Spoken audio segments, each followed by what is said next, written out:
yeah, they had their first show at Chain Reaction, and I saw that the video was 6 minutes long, and I was like, "There's no way this show is 6 minutes long." So I was like, I had to check it out.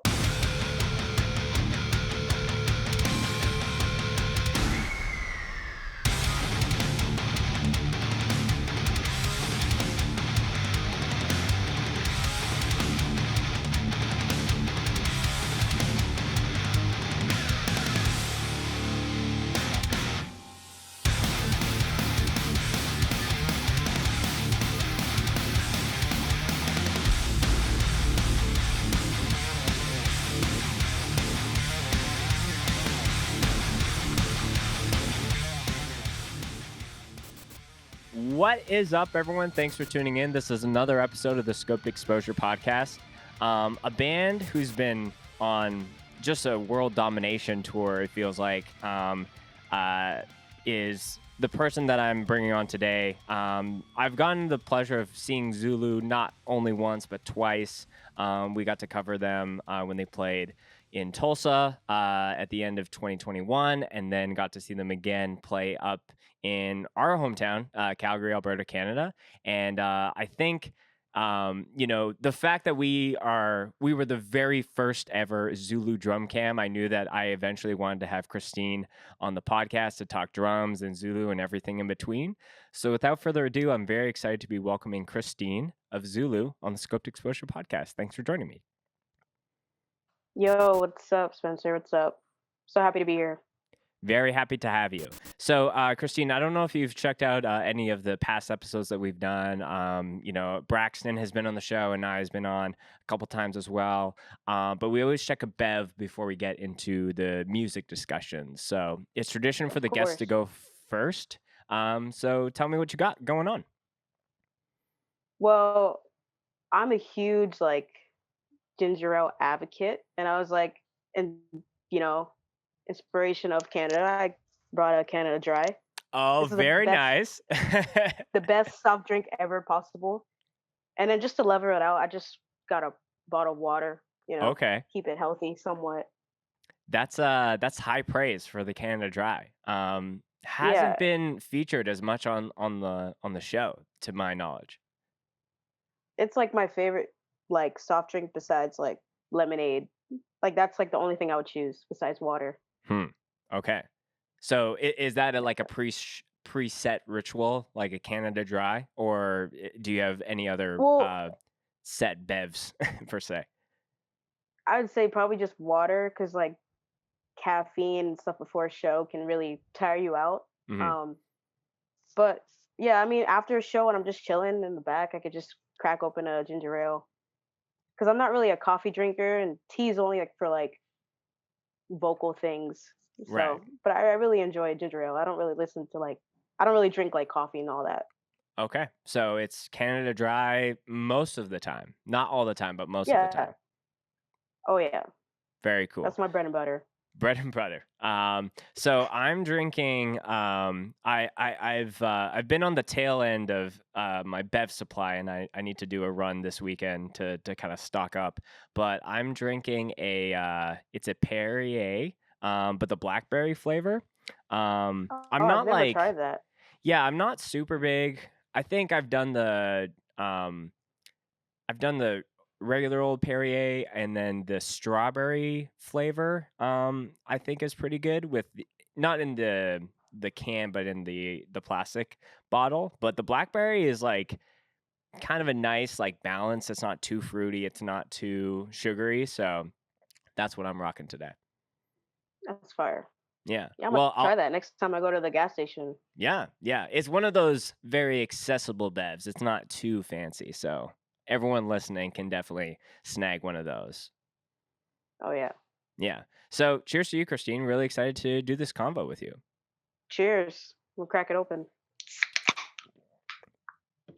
Sometimes when I sit down, most of the time I can kind of leave the bev, or I forget about it, but I sat down and I haven't had very many today, and then I cracked it open already before you jumped on. I was like, oh no, is that going to be bad luck for the interview? I hope not.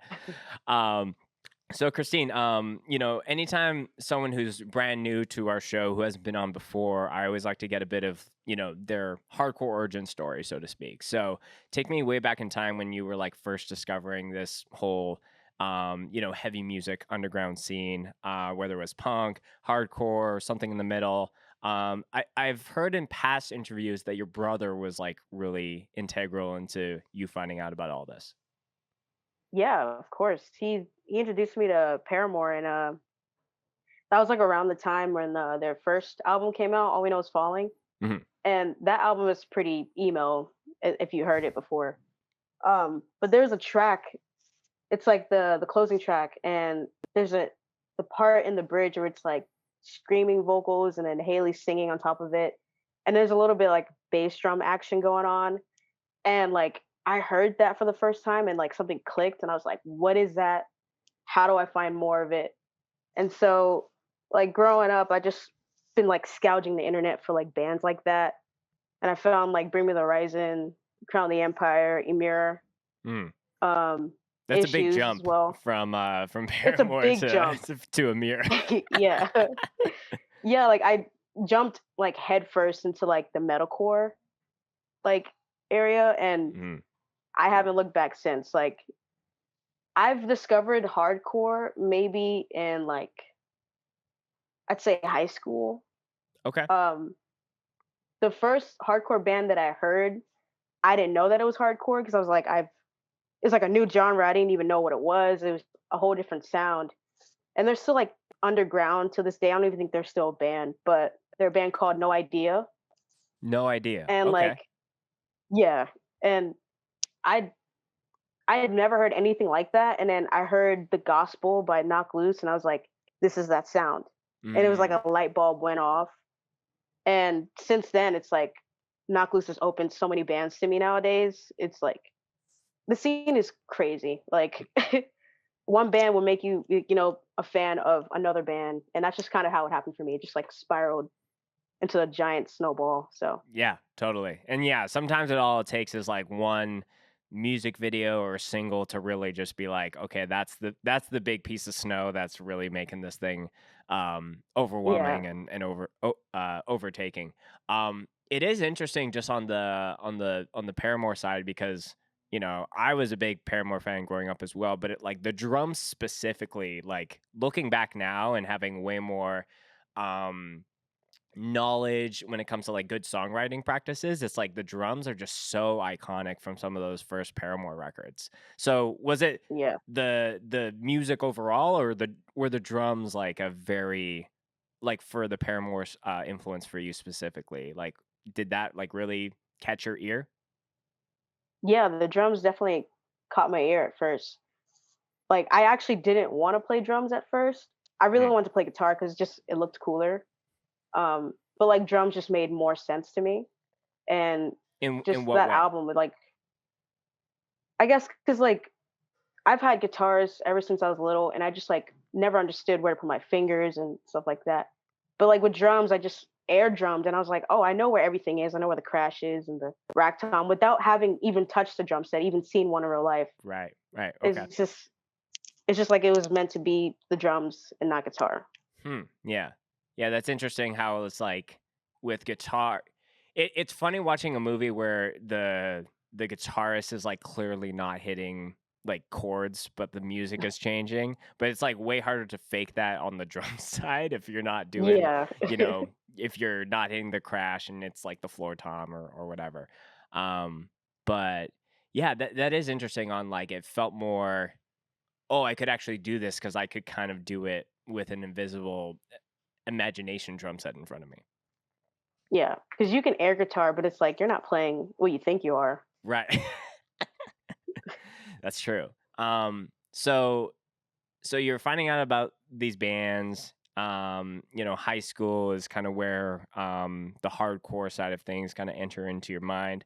Um, when did like start playing in bands come into the picture for you? Was that like pretty soon right away, or did that come with time? Did that not happen until Zulu? Talk to me about that. I had my first band like I want to say eighth grade. It was just like me and two friends. We were just doing like Arctic Monkeys covers in my like laundry room, Okay. and it wasn't really anything big. It was just like we never wrote any originals. We just did covers of like Waves and Beach Bunny and all that stuff. Um, and then obviously high school bands never last. So after high school, I joined another band. It was an alternative indie band. Didn't really get anywhere. Another band was we tried to go the hardcore route, and life just got in the way. People were going to school and college and stuff like that, big boy jobs. Sure. So yeah, Zulu is like the first band that I've been in that's like really been doing things like Hmm. touring and festivals, all that stuff. Yeah, it's like the background hasn't been really exciting. Zulu's kind of like where it started. Okay. So let's talk about that because, like I mentioned, Anaya's been on the show a few times. We've talked about some of the origins of how he started that project. And originally, like, he was playing in a lot of other bands, and that was purely a side thing. But it kind of in this post COVID timeframe when it comes to hardcore, there's a lot of side projects that ended up being the full time projects for a lot of people. So Yeah. when did I guess like because I think, and you just correct the record if I'm wrong. I think Anaya recorded drums on the first two EPs, and Yeah. but then you were coming into the picture to play. So when was that initial like DM or message or inquiry of like, hey, I got this project, I need someone? Because for the folks that don't know, Zulu is a Los Angeles hardcore band, but you're the only member who doesn't live in Los Angeles specifically. Yeah. Yeah.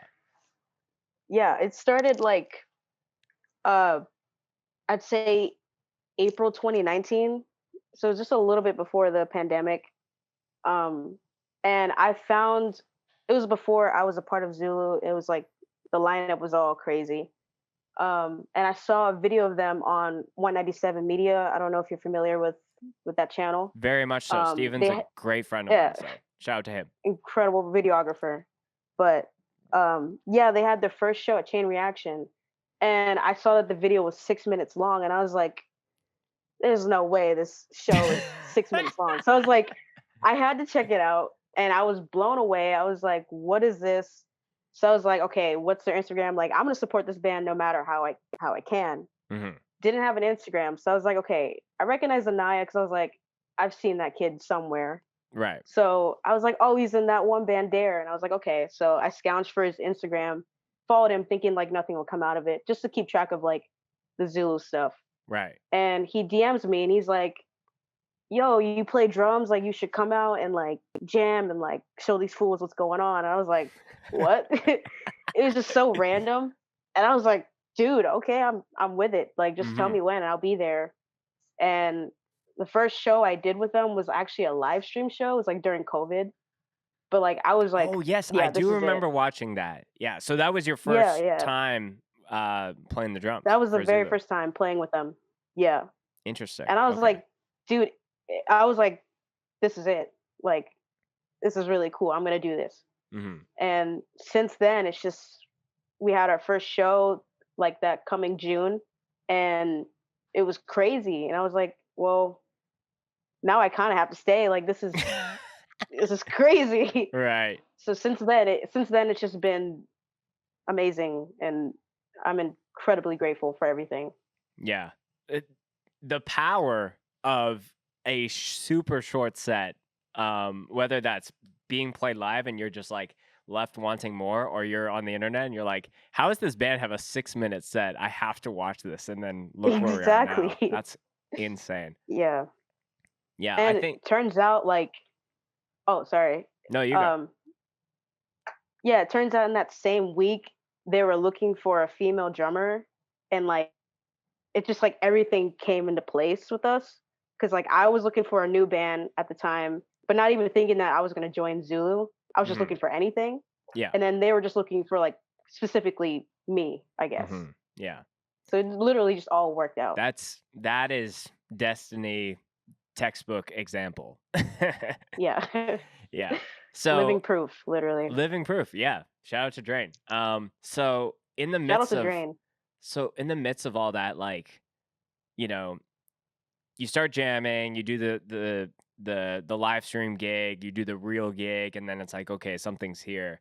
Obviously, like we've had plenty of people on the show before who have those like, you know, more long distance band relationships. Like a big band for me because I'm from Winnipeg is Comeback Kid, and majority of that band lives from Toronto to Vancouver, like all across Canada. So I'm kind Yeah. of just curious on like, you know, you can always you can always jam if the bass player or the guitarist or even the vocalist isn't available, but the drummer is kind of that main, you know, necessary piece for the jam. So with you living in Yeah. Arizona and the rest of the members living there, are you just commuting like all the time, or are you guys only jamming when it's time for shows and touring? Talk to me about that struggle. Or is there a struggle? Yeah. Yeah, there definitely is a struggle. Mhm. Being 6 hours away from the guys, but I have to travel a lot to go to LA to practice, and it's only like when we have shows coming up. So like I'd be there like a day or two before. Mhm. Um, but yeah, it's a lot of commuting on my end, Yeah. but Oh. it it's sort of worth it though. Like it may seem like, God, this is so like crappy, but once you do it, it's like, okay, this is chill. Yeah. Well, yeah, it would be one thing if it was like, okay, I'm getting there to play a show for 60 kids, but if it's like you're playing 1720 in LA and it's sold out, like that's definitely worth the 6 hour Yeah, trek to I get can't there. get mad. Yes. Yeah, as long as we have a good set, that's all that matters. hmm when Anaya reached out to you to play the drums, was it discussed even earlier on, like for you to kind of do as much vocals that you're doing now? I think as the releases have gone on, I've, you know, especially on this latest record, I hear your voice almost, I wouldn't say it's like 50-50, but it's like 60-40, two-thirds, one-third from Anaya to you. You do a lot of vocals as well as the drums. So was that Yeah. discussed very early in you joining the band, or did that just come in the midst of jamming together?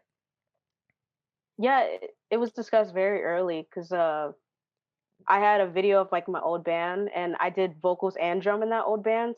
And Oh, Anaya okay. saw that and he was like, "Oh, you should do vocals in this band." And he's like, "I got all these cool ideas." And I was like, "All right." So I just hopped on with it. Yeah. No. Yeah, I guess if there's already an example of you doing that versus like, hey, I think I can do the vocals, like, you know, you were just essentially doing what you did in that old band for that. Yeah, I mean, it was already something I've been doing for years. So I was like, you know what? It doesn't really, it won't be too hard to like learn something else, like a Yes, different genre with it, you know? true. So in the midst of that, so you join up, like Anaya has written all of the music, drums, guitars, vocals, this, that, or that. Um, was it challenging for you to kind of like learn his drum style? And then when it came to like newer stuff, um, is he still doing all the drum writing, or were you able to kind of like crack in and make your own stamp, so to speak? He definitely makes like the base layer for the drums. But I definitely go in and put in my own fills and like feel to it. Yeah. Um, yeah, when it comes to writing, that's him. For this new record though, like most guitars and the bass have been written by, you know, Des, Braxton, and Satchel. hmm So like this album has been a really collective project. Like you can hear all of our influences on the album. Me, especially being metalcore, you can hear some of that in there. Saz, like his jazz, neo soul stuff going on. You can hear that on Shine Eternally, hmm on We're More Than This. Braxton, obviously, he's a thrash guy, so you're gonna hear that. We need Des some has his riffs stuff from too. Braxton. Yeah, more dive bombs and solos. Yeah, and Des he wrote Where I'm From, so that whole song is Des.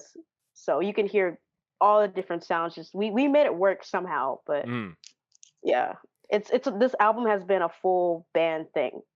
Yeah, and I think like for any band, it is definitely a challenge, especially when you have like really successful like EPs, like that like all killer no filler kind of shit. But you're like, how can we take that same mindset but make it a full album and and have it not feel like, oh, we phoned in it with an interlude for this track or whatever. Like listening to that record front to back today was just like, it feels like you're just on this journey, and not even just a journey of like sonically, but there's all of the different songs that might branch out to different subgenres within the heavy music space.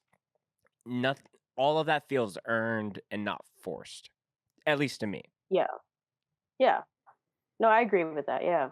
hmm So, when it came down to writing A New Tomorrow, like, in the past, and I maybe writing everything and then sending it to everyone, like, did you guys have sessions in a jam space and kind of like all throwing ideas at the wall and seeing what stuck? Was it, again, a little harder with you being a little bit more remote and having to send ideas back and forth?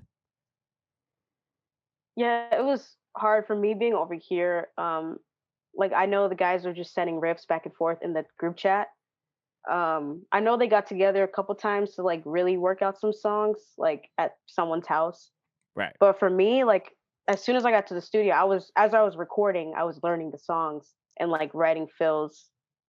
Um, yeah, so like my writing portions have happened in the studio while recording, and then just they had like little parts here and there, like little rips in the group chat, and then they just Anaya kind of just like went in and finalized all of them. Right. Um, and then obviously going into the studio, everyone had to relearn it with Zach, our producer. Yeah. And I mean, the writing process didn't seem very. It seemed very fluid, Hmm. I'd say. Yeah. I could imagine though, like, are there, because if you're like forcing yourself to be creative when it's like, okay, we're paying for studio time, like we have someone who's waiting to press record on my drum parts, you're like, was it easy enough for you to be like, hey, can we run that again? I want to try a different fill or want to accent this a little bit more here? Or were you guys like on a tight timeline? Yes and no. Like we knew that we had a whole month to record the album and finish it, hmm but we also had time to like really hash out ideas. And like Zach, he mixes all our stuff and all that. He's an incredible engineer, and he really like pushes you to get that perfect take. And he has some really great ideas for like drum fills and like how to do certain things. So that definitely helped a lot with making the album. hmm So, Yeah. one thing I want to talk about was kind of something I mentioned in the intro. Um, when we filmed Zulu for Promcore, which was then called Act Like You Know, which is now called Flyover Fest. There's been a lot of name changes for reasons I will not get into because they're a little silly. But I remember because Zulu was the very first set that we posted. It was definitely like the most requested. And I think we posted the drum cam immediately after. And I didn't realize that there weren't any other drum cams of you, I guess, like that have either been filmed or at the very least released. And something that I noticed that was a little like funky to me because like it's pretty known, like there's like, okay, there's a girl playing the drums in Zulu, but I think because of maybe the angle, it's kind of like just over your shoulder on the stage left side.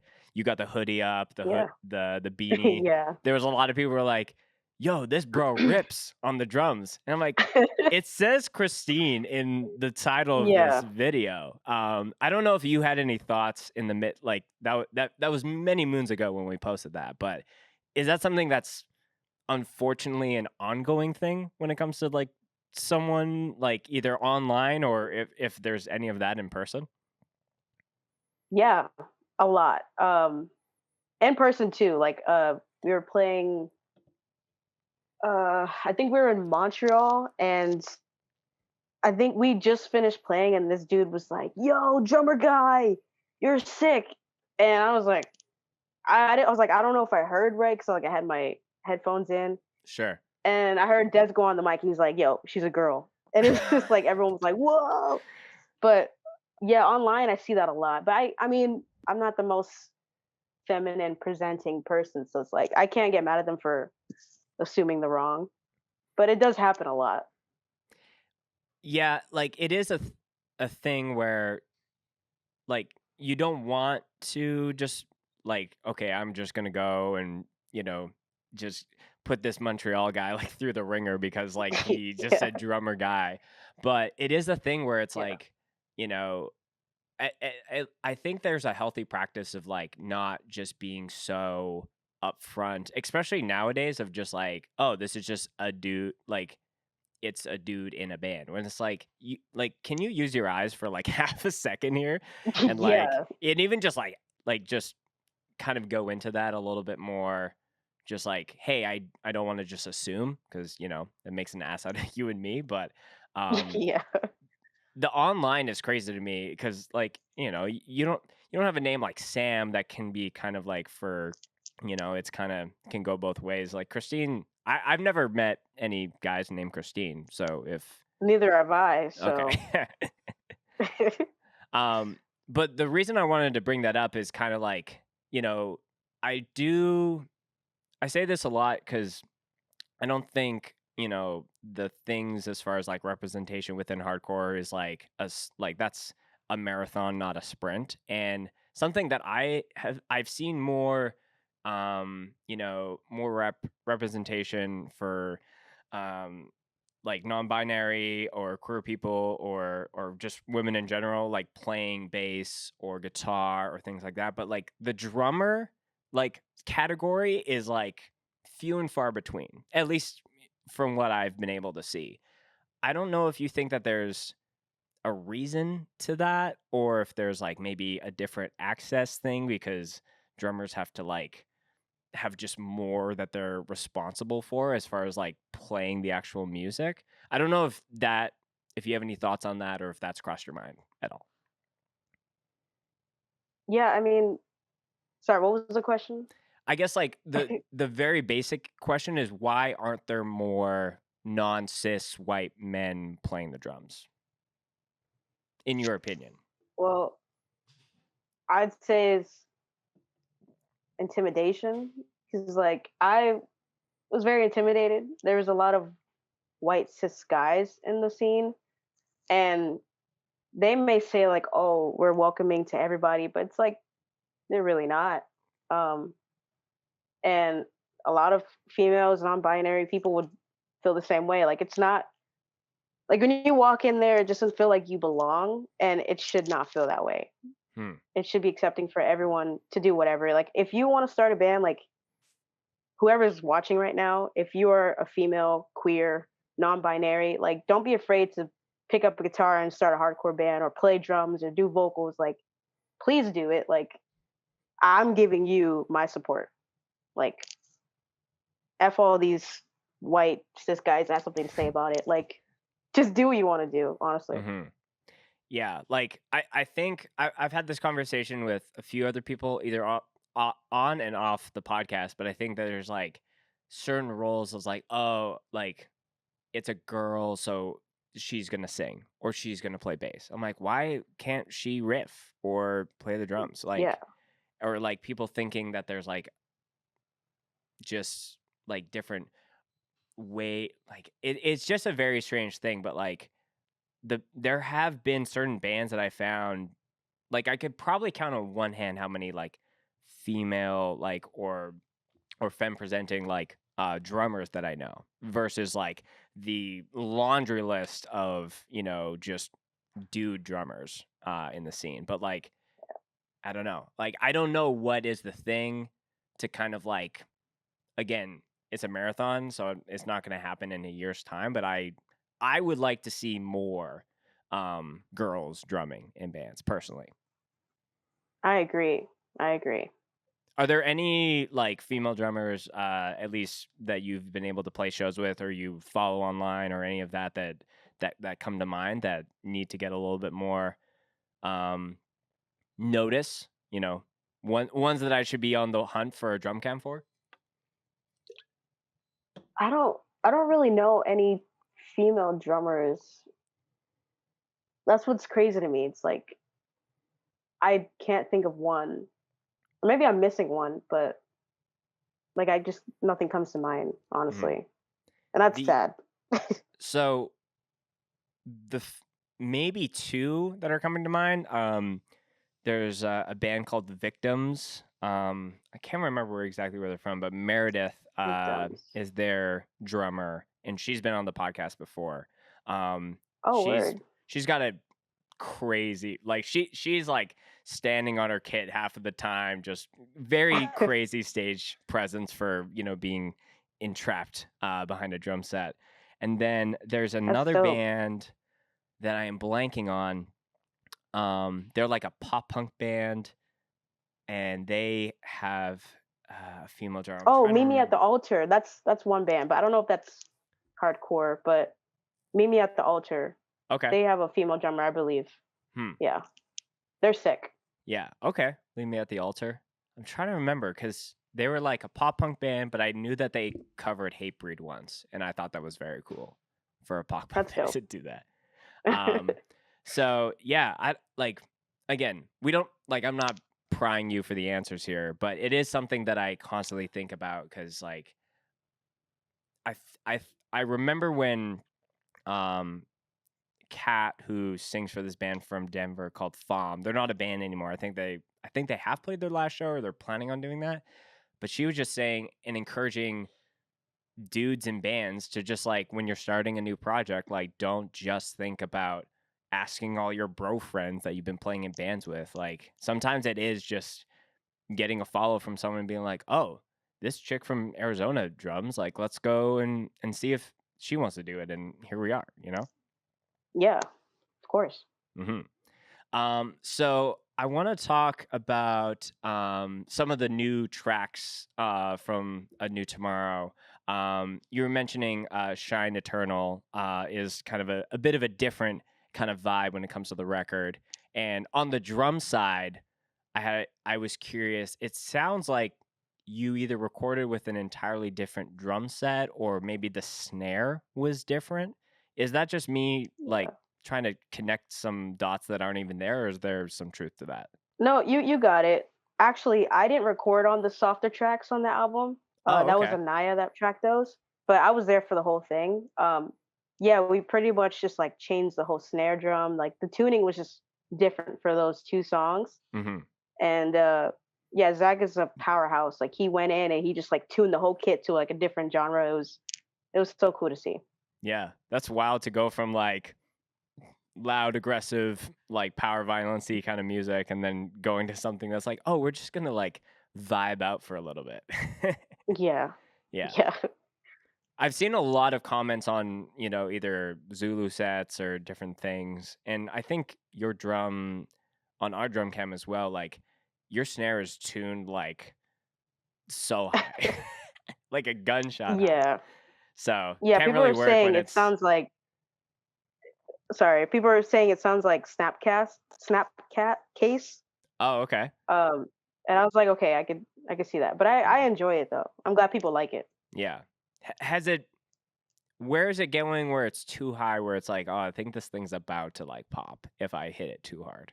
There's no too high. Like There's no too high. crank Okay. crank that snare drum, dude. Like I don't care. Like that's how I like it. Some people will Right. think it's obnoxious, but I love it. I feel like I think in the mix sometimes, like at least for certain bands that I've heard, it's like it is a little too much, but like Yeah. there is a balancing act for sure. If it's in a live setting, have that thing like be tuned to the ceiling. Yeah. I don't even care. Yeah, I couldn't bring that into the studio, but live wise, like F it. I'm doing it. For sure. So on some of the slower stuff, like you were just kind of doing the blast beats, the fast stuff, all for the heavy stuff, but um Yeah. and I was handling the rest of that because I was like, it was kind of nice. It must have been nice to kind of just go from doing blast beats and being so like meticulous, and then being like, oh, I get to just do the same beat at a chill level for like 64 measures or whatever it is. Yeah. And plus, like as long as I can play anything heavy, I'm cool. So I'm Mhm. just like, if I have to play something soft, I'm just like, yeah, someone else do it. Like, Sure. I'd rather play breakdowns and blast beats than some smooth jazz, you know. Yeah, that's fine. It's Yeah, I'll be falling asleep, I'd be falling asleep. honestly. Yeah, like I literally will fall asleep. Yeah, you're like, Anaya, you want to take this one? Yeah, sure, okay. Um, Yeah, he was for it too, so mhm. So, another track that I wanted to hit on is the song "Where I'm From," and y'all did. I can't remember if it was a full on single, but I know that you guys dropped a video for that song, and it yeah. kind of had like I have to shout out whoever did the video because it was just kind of like I like as a video editor myself, all the little details of the windows popping up and um the ticker as far as scrubbing, and then it would go to the next thing. Um, did y'all shot that on the Dark Side of the Moon tour? Because I recognized a lot of Yeah. familiar faces in that video. Yeah, that was definitely like on the second to last date. But that whole video was been shot by Dez. Oh, Des Like did that all of whole that. thing. Dez did the whole thing. He edited everything. Like that's all him. For people that don't know, Dez has his own solo rap project. Mm. He was gonna use that like template for his song, but he was like, "Yo, this is cool for a Zulu thing," so we did that. But yeah, all that is Dez. So shout out to Dez, honestly.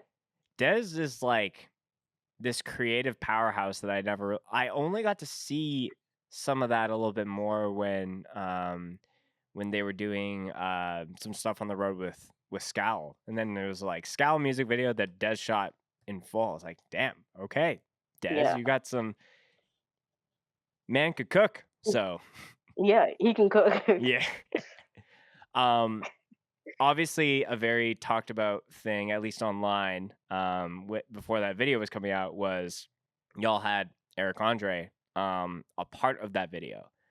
How did that Yeah, connection point happen?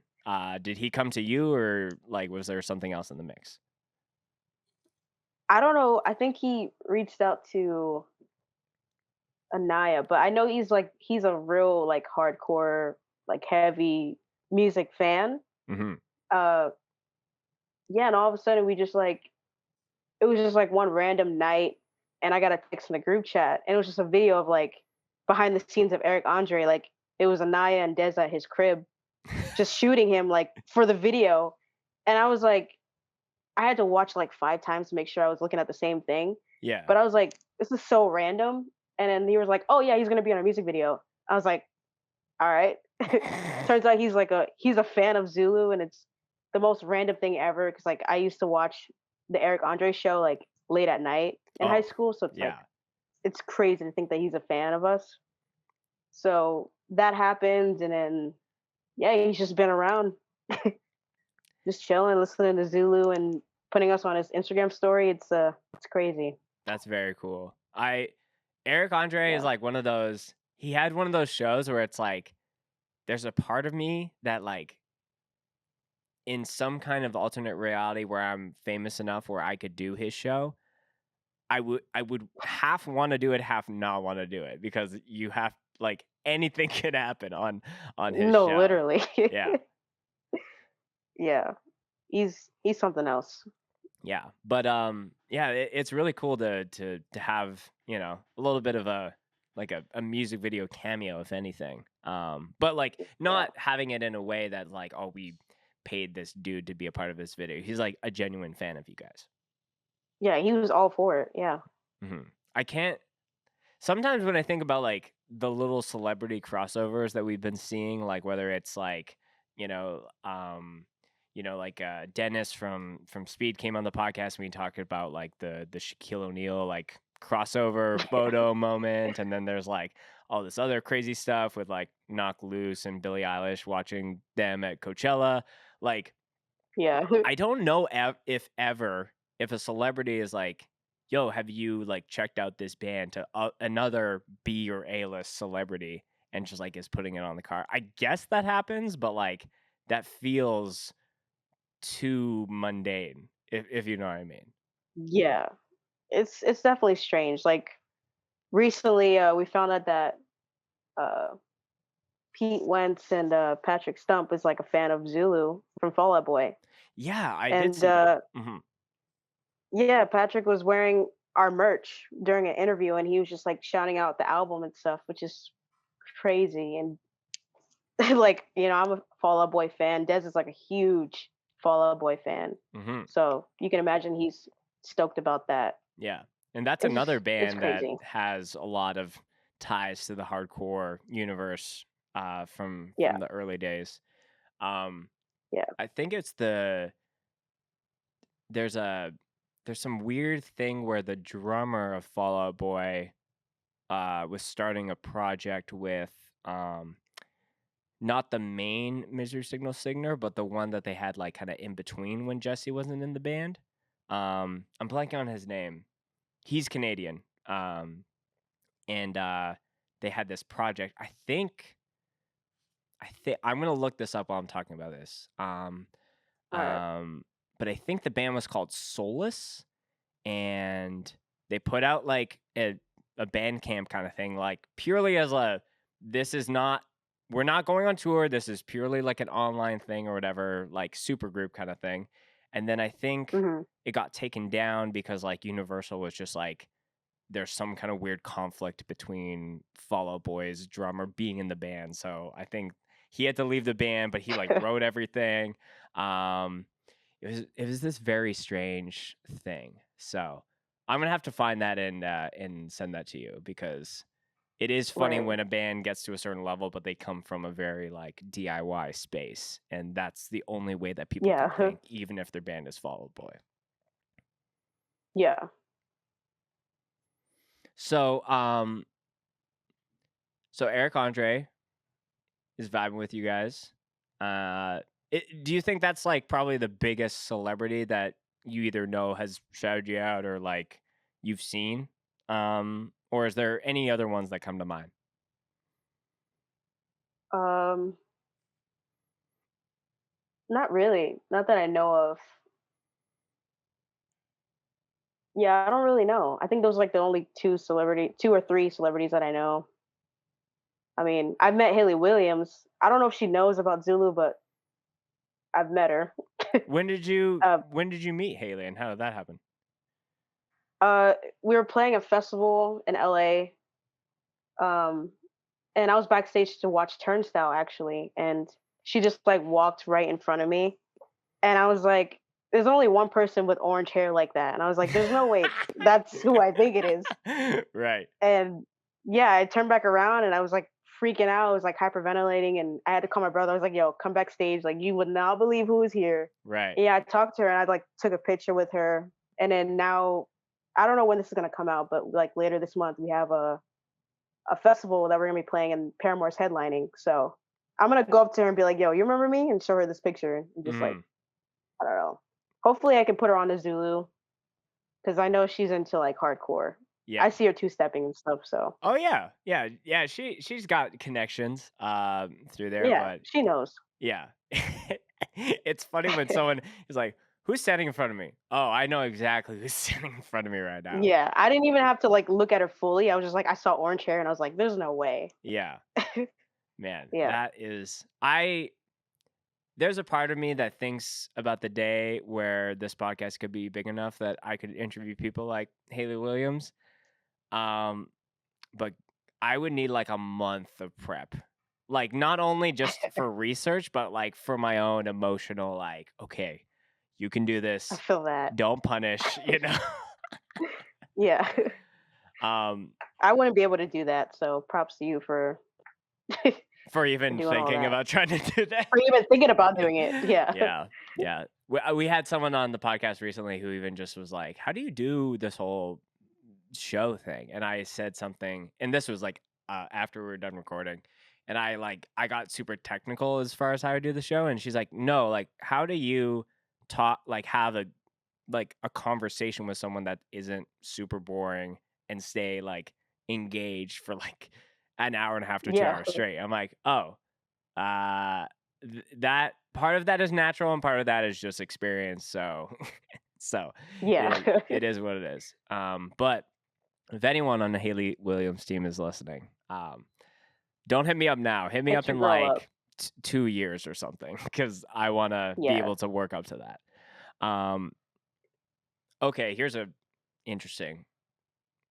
So Hayley Williams' team hears this podcast, is listening right now, and is like, "Hey, we should ask Christine to drum a Paramore song for that set because they're going to be playing in the same fest."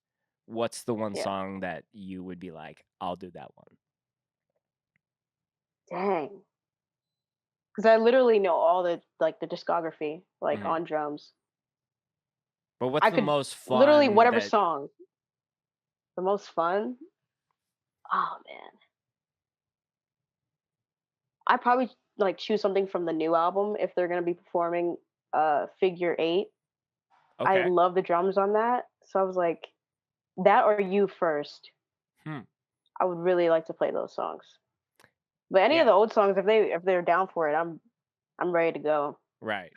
Because I was like, if you like, I don't know which older songs, because there was an era where Misery Business was not in the set list, and it's only recently that that's Yeah, kind of come back. But um, yeah, yeah, choosing that versus like, hey, can you do Crush Crush Crush, and that's like, dude, that's like the whole song almost. So yeah.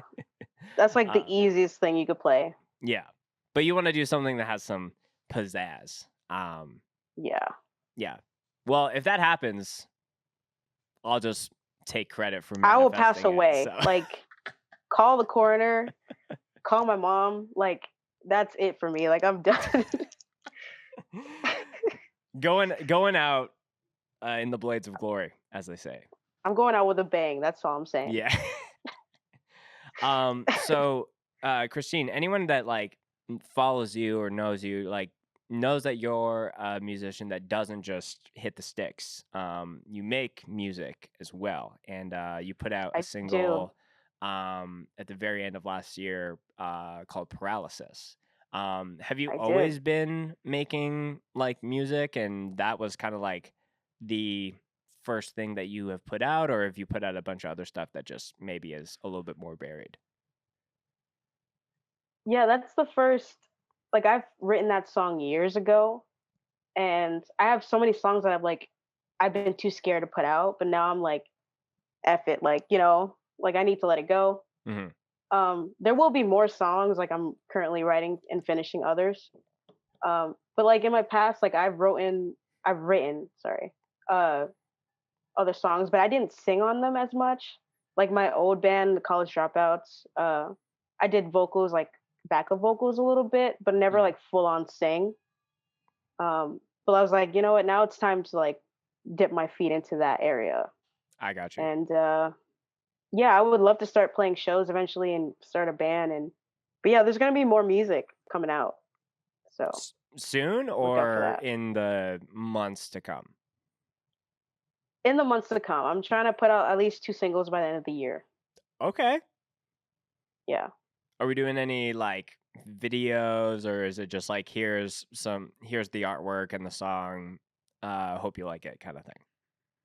Yeah, I'm gonna do a video, and like I said, I'm trying to find a band to put together, Okay. and yeah, maybe do like a couple shows, maybe like a little weekend run, like a little tour run. Um, yeah, I have some ideas. I have some really cool ideas. Are you planning on just doing that under your own name, or are you going to have like more of a project kind of title once that all comes together? It's gonna be just like under my name, and just kind of have like a backing band. Yeah. That's cool. Yeah, because the idea for this was like just a solo project. Um, yeah, so I don't want it to be like a band thing. That might seem selfish, but yeah, I want it to be like my own thing. Yeah. No, I think there's nothing wrong with that. And if anything, it's like it's less pressure if you just this is my it's me, but then you're hiring or you're calling in some favors for a backing band for one, two, a few different shows. Like sometimes Yeah, that's you know, if you're in a band, then there's like different people that want to add their own input. There's like specific expectations and different schedules. But if you're like, I'm just bringing you on to play this show or play when we have shows, like I think that's way better for that type of project for sure. Yeah. Yeah, no arguments, less stress. Like, I'll take it. Yeah. um, and are you trying to take like that solo stuff as just being as trying to experiment as much as you can? Because like paralysis has like, I was like, okay, this could. It feels like it touches like the folk alternative kind of world, without it being like, oh, like I only listen to folk music, if you know what I mean. Like, I Yeah. think when someone's like, I love folk music, it's like, oh, okay, like it feel like I feel like they like folk music the way that I like, oh, I like hardcore music. It's like that's kind of like their Yeah. identity and with their origin point when they write other stuff, or if they do that. Um, but I can feel that it goes there without it being like that's my identity. Like I feel like I can see you doing more and touching more genres, but I don't know if that's the plan. Yeah. Yeah, that actually is the plan. You hit it right on the nail. Yeah, paralysis is like it's not the set sound and genre that Mhm. music's gonna be. It's just like because every song has a different feel, but like you could tell it's the same artist. Like with bands, like they put out one album and then they release another one. You're like, is this even the same band? Like Right. I don't want that. I want to have like a consistent sound, but like different elements here and there. Um, but yeah, I'm definitely playing with different like genres, sounds, and feels. Mhm. Um, yeah, like there's different genres as well, like outside of like that solo project that I'm currently working on as well. Mhm. Well, So it's not just that little box. yeah. Well, I'll quote you. I know that you know Adam, who sings in Orthodox. I heard that Yeah, you mentioned that you know him from another podcast, but when he was on the last time he was on, he brought up a really great example where like bands in the hardcore space will only try like if they do anything like slightly different, people are like, have they had an identity crisis? You know, like they'll get yeah, very particular about it. But you look at an artist like Donald Glover, this was the example that Adam was telling me. He'll put out one album, totally genre shift for the next, and then totally shift. And people are like, he's so creative, he's so this and this. So there yeah, is a weird thing within and it's different when it's like a collective bunch when it comes to that. But yeah, I think when you're doing solo stuff, I think you should just be able to, yeah, this is my funk EP, and then 2 years later, if I do like a something a little bit more like darker grunge or whatever it is, like I think that's a really awesome ability to get those ideas out with like very very little pressure. yeah. Like if as long as you're proud of like your project, who cares like what people think? Like if they rock with it, they rock with it, and if they don't, f them. Yeah. Like Yeah, it's very true. It's it's very hard sometimes when, especially in the hardcore space, where you're like trying to like have this like, okay, what are people gonna mosh to? What are people gonna respond to? Like thinking about those kind of things. But at the end of the day, it's like if you're just writing music, whether it's hardcore or alternative music, like if you like it, that should be the final stop as far as the quality check, you know? yeah. Are you so Zulu is the only heavy project that you're doing. Is there any thoughts in the future to do more stuff? Are we going to get a project where Christine's only on the mic and fronting, or is Zulu enough for you on the heavy music side right now? No, I could definitely dive deep into like the heavier parts. I'm actually currently writing for a band that could front. Um, just like waiting for a friend to come out so we could jam out some stuff. But Okay. it's coming. It's coming. It's coming. It's coming. Okay. Okay. Yeah, it's coming. Let Christine cook. Something's happening. Yeah. That's very exciting. Um, Yeah. I've seen some videos of you doing like guest vocal spots on different tours that you've been a part of. I'm like, okay, she's got it, and I want to see more of it in that way. Yeah. If there's one thing I'm gonna do guest spots. And Guest yeah, spots that's forever just for like sure. that's just trying to fill the hole of me not fronting a band until I Mhm. can actually do it. So, Yeah. but yeah, I think I haven't, and I'm not just saying this because you're on the pod. I haven't thought about someone fronting. I haven't envisioned and been confident with someone fronting a band and knowing that will go really well if and when it happens as much. The last time I had that feeling was when Isaac from Knock Loose was on the show, because I'm like, that that's man what I'm does saying. guest Like, vocals on guest vocals, and I'm he like, could do it all. when I think the initial point is when I saw him do his guest spot in the Wrist Meets Razor music video. I was like, okay, the minute that this Yeah. man is in a band that he's fronting and not playing guitar, that would be game over. But I think you are the only other person off the top of my head that I could also see that really, really doing well. Dude, thank you. That means a lot, really. And you're already ahead of it. Things are already, the wheels are already turning. So that makes me Yeah. happy. Um, Thank you. Christine, a couple other questions. Do you still go by the nickname Krusty or Little Bit? And what's the story behind that? Krusty. Oh, that was like a nickname like in high school that like a girl gave me. She was like Okay. Krusty Christine or something like that. It was a stupid nickname. I don't know where she got that from, but where did you find out about that? I have my sources. Oh, okay. You know, Yeah, I'm yeah, all trying to right. up my Nardwuar game on this podcast, so you know. That's weird. All right, cool. I wasn't expecting that.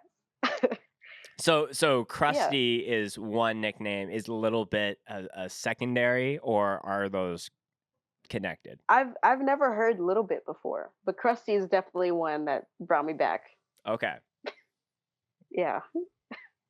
Well, I'll tell you post. But you know, maybe Okay. should update certain things as far as that not being a said nickname. Yeah. Um, All right. You got me looking at you differently. Like, who are you? well, the goal is not for anyone to come up to you and be like, "Yo, Krusty Christine," and try to give you a fist bump at a No, show. don't. No, Please, don't God, do don't do that. that. Do you have any Oh current Lord. nicknames that you go by, or just we just keep it Christine? Uh, my bandmates call me Chris a lot. Okay. Um, yeah, and then Braxton, he always has some weird nickname for all of us. So he Right. calls me Christeezus Christ. It's Christine. Christeezy. Like I love Braxton. He cracks me up. He has like the weirdest names for me. Mhm. But Christeezus Christ is like the number one. Like Yeah. that one is fire. That's saying that makes me want to sneeze, if that makes sense. Yeah, that's what I'm It's like saying. I'm like Christine, like it has Christeezus that. Christ. Braxton, Yeah. love that human. Yeah, I Yeah. can't imagine the list that he has for nicknames for not only bandmates but other homies of his. Okay, the other thing I want to ask you, prior to all the band stuff that we talked about, you played in the high school marching band out there in Yeah. Tempe, correct? Yeah. Yeah, Yeah. How do you, yeah. yeah. What do you miss most Hold about on. that? Um I mean, the routine was nice. Like I'm a huge advocate for routine. I hate when things are just spontaneous. Hmm. So like just going to school and then right after school, get ready for practice or a game. Mhm. But like just hanging out with my friends and like playing music was really fun. And drumline was like it was like it was fun, but it was also very taxing. But like I miss being like pushed to work hard and like be your best. Cause like you need that. Like you need the motivation to like continue to grow. Mhm. Do you feel like you haven't felt pushed in that same way when it comes to band stuff, or is that like a self-imposed thing?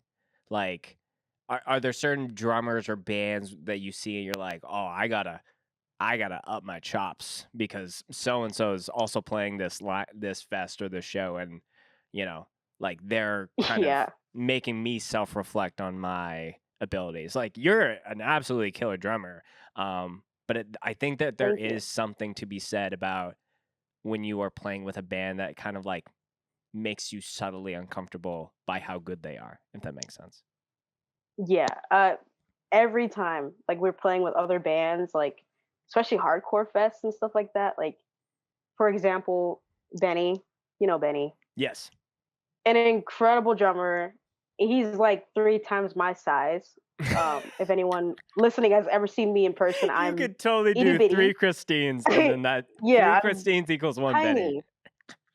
Yeah, I just seeing how I don't know if it's like his height advantage that has him like able to hit harder, Mhm. but the dude can shred. Like he's put in his chops. Like when I see his videos and stuff like that, I'm just like, dang, like I got to get back in the workshop. Like this is Yeah. embarrassing. That man um, shows his homework, which is I think a yeah, big thing. Like, I think it's cool to put your head down and, practice in silence or in the shadows, so to speak. yeah, But I think it's wild to watch videos of him from 2015 or 16 or 17 when he was like just starting to play drums to where he is now yeah. is crazy. It's crazy. Like you Mhm. see the progression, and it's paying off for him, Yeah. and he's awesome. Yeah. Um, so to go back to that kind of initial point, as far as like when you're doing drumline and you have like kind of a someone who's like helping see the whole vision as far as the whole band. Um, are there certain things that you've applied when it comes to Zulu? And again, it's challenging with like the fact that you're in a totally different state and have to go there and probably have limited time to do the practicing before the show. So is there like different things that you do at home that are kind of like helping that maybe one practice for that tour, just like kind of doing your own homework to make it go successfully once you're actually linked up with everyone? I definitely practice the set a lot, and like I go back and like relearn the old songs and then relearn the new songs, so like I can play it like with my eyes closed. Hmm. But I also like jam out to like my favorite albums and like just to get my chops back up. Because I'm not really like a rudiment person. Like I didn't really care for that, like drum wise. Hmm. Um, but yeah, like just jamming out to like your favorite album helps a lot. Like it gets you back in that zone of like the muscle memory. And yeah, and then when I get there, it's just business. Just hash out the songs and get ready for a show. Right. Like I feel like when we like for me personally, like when it's time to practice, like I don't really want to fool around. Like I just want to get it done, and then we could fool around afterwards. Sure. So that's Yeah. kind Yeah. of like the mindset I'm working up for. Yeah. I hate having to be band dead and be like, okay, this 5 minute break has turned into 20, and like, like Yeah, we got business to attend to. But I would rather just yeah, bust out the set as many times as possible and then be like, okay, let's just chill or go yeah, grab food or something. But not everyone thinks that way, unfortunately. yeah. I Yeah. know. Who drags the most at Zulu practice? Who gets off the tracks the easiest? Uh, Or the most distracted, I should say. Braxton. That checks out. I would say, yeah, because he doodles a lot, and it's like a guitar center session where it's Mm, just like you walk into Guitar Center and everyone's playing guitar and it's loud. No one can hear each other. mm. Um, yeah, I'd say it's Braxton. Okay. And you're like, I drove 6 Yeah, hours to be here. Like, can we focus up just a yeah. little bit, guys? And you're over here playing Van Halen, like, yo, let's run through the set. Yeah, that checks out for sure. When are we gonna see a Zulu drumline part in a song, do you think? Or do you want to do that? I don't know. I don't even know what that would sound like. Like, yeah, I don't think that would ever happen, honestly. Maybe in a live setting? Yeah. I think it would be cool in a live Maybe, setting. yeah, just like go in the crowd with like a marching snare. Yeah, Yeah. I could do that. Yeah. Do you do like the where the sticks go the other way and like did you do that when you were in high No, school or you're just like I was always jealous of the people that can do it. mm. I just like had simple tricks like the twirling stick trick and all that stuff. But I never did like all that crazy stuff. Like that's yeah, I was like, nah, I'm gonna drop a stick and it's gonna be embarrassing. So I Right. never did it. Mhm. Do you are you a drummer who has the extra drumsticks like on the kick drum? You have like a thing on your hi-hat. I've seen some drummers have Yep. them wedged under their butts. I don't Yeah, know. that's what I do. Yeah? Okay. Yeah. Cause I'm so paranoid when I'm playing, like I don't want anything to go wrong. So like Mhm. I always make sure I have like two sticks underneath my butt. And like I always tighten my hi-hat clutch in between songs. Like I don't know why. It's a bad habit, but I do it every show. Mm. Is that a bad habit or a good habit to always be doing that? It's good and bad because I'm like, why am I doing that so much? Like it's as tight as it can go, but Sure. it's like I don't want to like think, oh, it's tight enough, and then it just falls apart, and it Right. has happened. So Mhm. you can never be too careful. Mhm. Um maybe one of the last questions I can ask for any of the Zulu sets that you've had, talk to me about a moment where it was like disaster strikes. Like someone falls into the drum set and like you lose half your kit. Um a cymbal just is not staying in one place. Talk to me about the worst time and how you push Oh, through that because when you play a show it's just it the train keeps moving. So as much of a jeez. nightmare. Me personally, I think the worst set I've ever played in Zulu was it was a local LA gig. I'm not gonna say the venue. I'm not gonna say what bands we played with because it was so bad. But it's like this Okay. venue and the sound guy is just awful. Like he just did not know what he was doing, and even though like he was miking the drum, the kick drum, like where the beater is, when he Oh, should be putting it in front in the porthole. So I was like, hey, dude, like why don't you like try wait, putting he it put in the the mic porthole? like where your feet go? Yeah, like right next to the beaters. So like if anything, I could hit it. Yeah, Like totally. it was like no room to like move around. And I was like, hey, like try putting it in front of the bass drum. And he's like, I know what I'm doing. I got it. And I was like, all right, dude. So he walks away and I'm like, okay, I'm gonna get up and do it myself. Like he's not gonna notice that it's missing. Right. So it's like it's still gonna sound terrible because the sound is crap in this venue. And I didn't have a kit to play, so I was playing another band's kit, and the kit was just the way that it was tuned was just atrocious. It's like the only way I could say it. Like Mm. no hate to whoever the drummer is, but it was set up really bad, and things were falling apart, and everything kept sliding, and I was just like, dude, this is terrible. And then the sound cut out, and it was so bad, but I made it through. But like I still think about that set. It was a nightmare. Like So it wasn't anything super drum specific. It was more just like all of the forces around you affecting just the overall like yeah, the negative vibe points were you know just going down and down and down yeah, and you're like let's just push through yeah. this so we can leave this venue and go home and go to the next one. Because I had people fall into the drum kit. Like we had a show in Baltimore, and Mhm. it was like a last minute show, so like people were really showing out. And someone bumped into like my ride cymbal, and it like fell on me, and my floor tom fell down too. And I was like, dude. But like Anaya picked it up and all that. It was honestly like really fun. Like I didn't mind that it got knocked down because like I Yeah. could still play and adjust. But yeah, it was cool. Yeah, when it's happening for 10 seconds versus the 10-minute Zulu set and you're like it's just like is this really the standard as to which we are agreeing to play this right now? Um, Yeah, like this is too dangerous. yeah, I've never heard of a sound guy miking the beater of the drum, not just the sound hole or where the sound would be projecting. Like, I've never seen that before. I was like, dude, where did they find this guy? Like on Craigslist? Like he didn't know anything. Like he didn't know how to work the soundboard, nothing. Like it was like we were doing his job for him. Like yeah. it was crazy.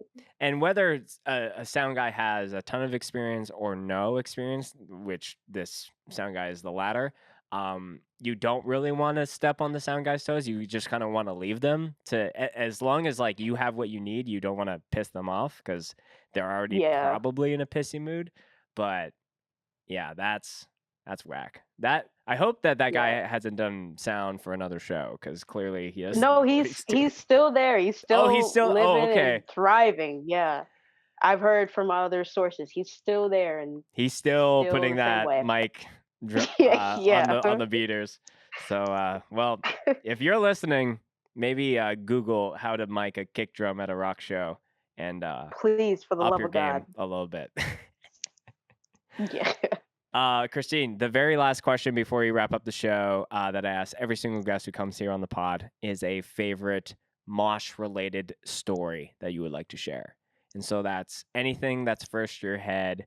Could be wholesome, gruesome, something that happened to you or something you did, Zulu show or not. Whatever's first to your dome is how we start to head towards the close. Oh man. Well, the first thing that comes to mind is I went to go see Sanction. They were on tour with Dying Wish, Vamakara, Sea Space Cowboy. It was Right. a crazy lineup here in Phoenix. And Sanction was playing, and I don't know if you're familiar with that band, but they have a song where it's like crazy in the beginning, and then like there's a break, and then all you just hear is like a heart monitor going like beep, beep, beep, Yep. and then like the beat drops. Dude, like they had the lights off when that happened, and there was a guy in front of me just standing there, and then there's another guy moshing in front of him. He like comes straight for that guy, and so like he gets pushed into me, and then I get pushed into like a supply closet, and like this dude is still beating on him. So it's like I'm on the sideline like watching this dude get his like face pummeled in, and then like all of a sudden they're like all good hugging and like shaking hands. I'm like, what the heck? Like you just pushed me in a supply closet. Like I didn't even know where I was. I just like closed the door calmly and just like went back to my corner to watch the show. And I was like, did that just happen? Like it was really weird. But yeah, 1 second you're really funny to watching think about. Sanction, and then the next section you're like, it's brooms and a mop, and you're like, how did I get here? Yeah, I was like, how did I get here? I was like, I didn't even know there was a door because it looked like it was just a part of the wall. Sure. But like crazy. Because like the lights were off and everything. I was like, dude, what is like I thought I was dying. Like Right. the heart monitor was me hearing myself in the hospital. It's just Yeah. like having this flashback into high school, just being pushed into a locker and like trapped in there. You're like, what's happening? I was like, That's is this how I go? Like Well, yeah, it's funny. That tour has been brought up multiple times on the show. It was definitely one of those wow. like it was the like one of the last things kind of pre-COVID that was going on. I think that tour came Yeah. up to Vancouver, dipped down and back into the States, and then I think a few days later it was like everyone was locked down going home. But people Yeah. have brought up that tour specifically, but I know that part exactly as you were saying, because Sanctions played Calgary, and hearing that with no lights, I was like, oh, that is someone's heartbeat that is about to go out. Like I'm gonna watch. Yeah, I was like, myself. everyone's dying in this room. Like there's no way out. Well, Christine, it's been an absolute pleasure chatting with you, learning a little bit more about your story, and talking all things drums. All of your links and the Zulu links for the new record will be in the notes and the YouTube description. If there's anyone you want to plug, anything you want to shout out, or anything you want to send the people off with, the floor is yours. Check out Zulu's new LP, A New Tomorrow. That's out now on every single streaming platform you could think of. Check out my solo project. It's Christine, period. You can find my song Paralysis out now. New music will be coming out soon. And yeah, thank you, Spencer, for having me. It's been a pleasure. Yeah. Hopefully I didn't raise too many eyebrows for you when it came to some of these questions, but No, you're good. You got it. I'm just trying to do my research out here. Yeah, new tomorrow, Flat Spot Records, Zulu, and Christine. Hopefully fronting another band Yep. soon. So be on the lookout for that as well. Soon. Soon.